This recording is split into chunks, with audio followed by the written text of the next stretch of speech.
Hey guys, this is Brad with BlackOvis, and today we are going to talk about trekking poles. We get a lot of questions on trekking poles. We sell a lot of trekking poles, so I figured I'd go back to the warehouse in the shop and grab a few of the models that we carry, some that are new to us or others I'm just particularly fond of. First off, let's talk about the anatomy of a trekking pole. A little bit of backstory. I used to never use trekking poles. I would all see the people using trekking poles and I associated them as older people or people who need assistance on the trail or in the backwoods. So I never really, had an urge to use them. However, a buddy I was hunting with had an extra set and I used them, and ever since then I've been a big convert. And as you go and you're looking for a new set of trekking poles, this is kind of what you're going to want to look for. This is kind of how across the board you can determine value of a trekking pole. We'll start with the handle. A lot of these are going to be either some sort of foam, a cork, or a really high-end cork.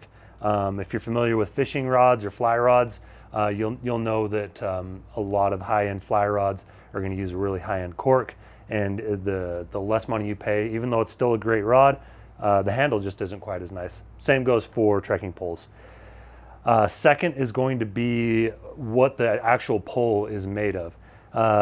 And the two main things that they're going to be made of is carbon fiber and aluminum. Again, carbon fiber is more expensive than aluminum, and there's also a trade-off either way, and we'll get into that a little bit more.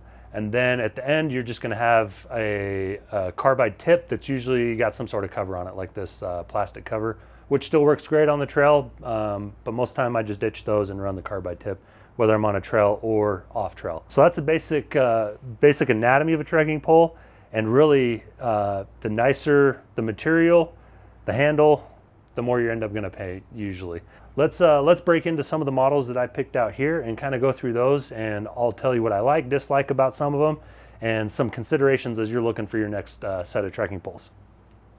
First up, we have the BlackOvis Crestone trekking pole. This is a trekking pole that we designed and we made ourselves. Really what we wanted was a high-end trekking pole that brought you a lot of the high-end features on the market, but at a really great price point. So this guy here is a carbon fiber trekking pole, and what I really like about this is the locking mechanism and how it collapses. And really there's three different ways to collapse and lock a trekking pole. By far, this one's probably my favorite. So this is what I really love about it. It's a push button collapsible. So that way all I have to do is just pop it open and you're set.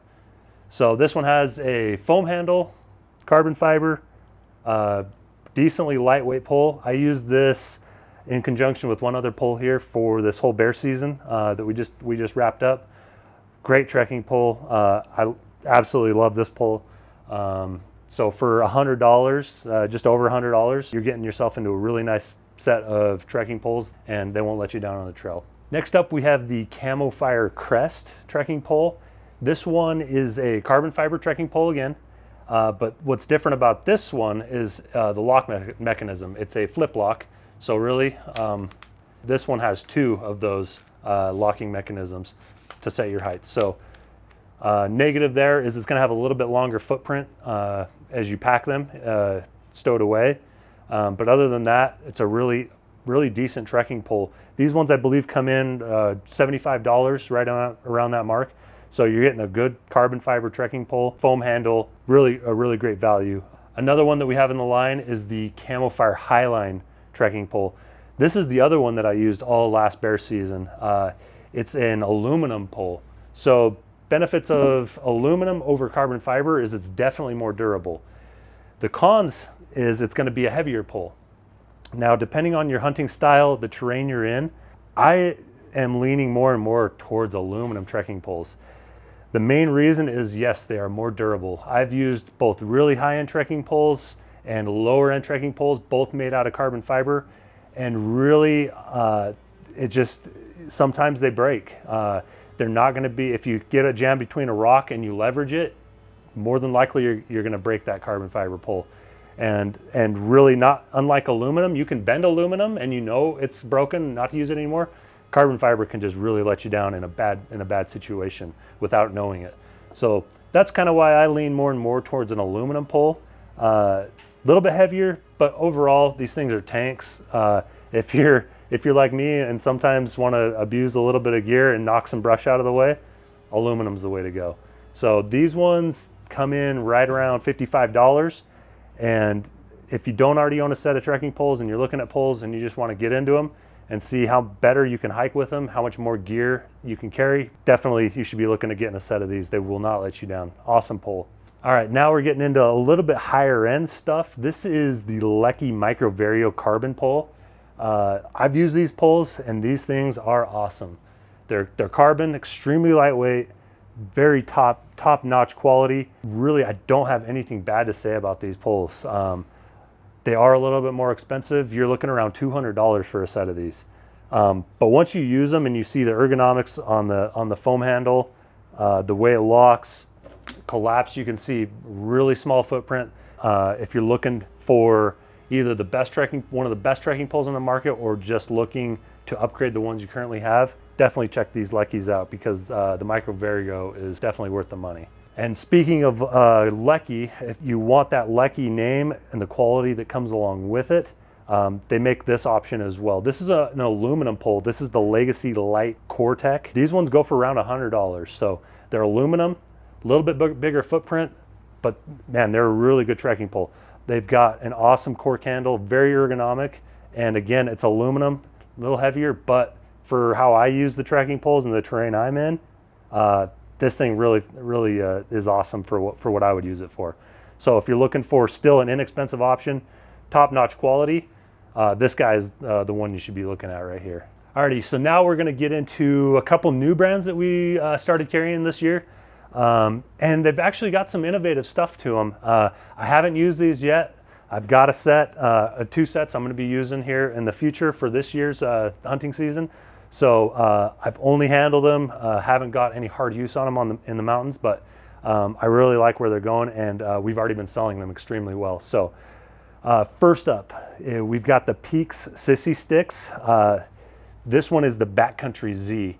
So you can see this is another push button foldable style one. Again, push button, so all you gotta do, push the button, collapses, and it's together that quick. So what Peax did with the Sissy Stix is they started to listen to the hunting crowd, and they realized that yes, we as hunters like lightweight, we like the carbon fiber, but we also like the durability of aluminum.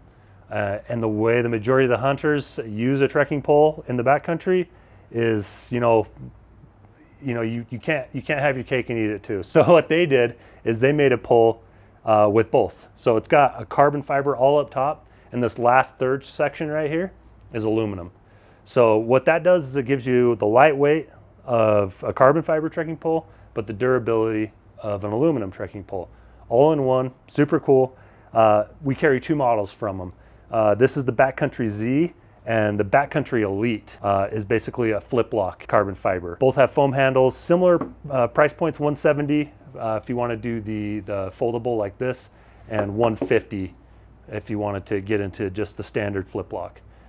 But both of these are great options, and I really like the thinking behind this pole of the aluminum carbon fiber kind of fused together. All right, lastly is another new brand that we're carrying is the Muley Freak Rimrok trekking pole. I believe these are the Climbers as the model on these.